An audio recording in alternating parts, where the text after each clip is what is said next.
A mysterious loud boom noise heard by residents in Washington, D.C.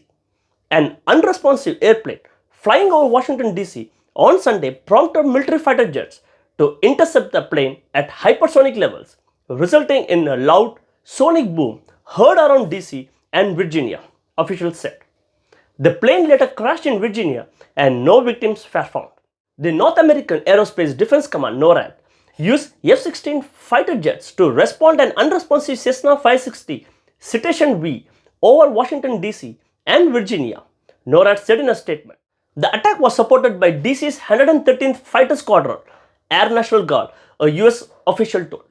NORAD aircraft are permitted to fly at supersonic speeds, and residents in the area may hear an audible boom, adding that flares, which may be visible to the public, were also used to attract the attention of pilots.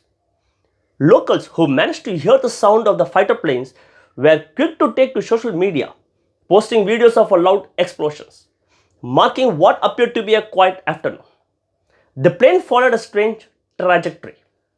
The Cessna departed from Elizabethtown Municipal Airport in Elizabethtown, Tennessee, and was en route to New York's Long Island MacArthur Airport, the Federal Aviation Administration said. Flight tracking shows that the plane flew north from Tennessee towards Long Island before turning around and flying straight down to DC.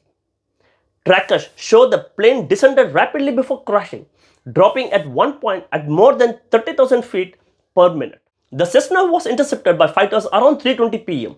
The pilot became unresponsive during the NORAD contact attempt, and the plane eventually crashed near the George Washington Forest in Virginia. The FAA confirmed the plane crashed in a mountainous area near Montebello, Virginia.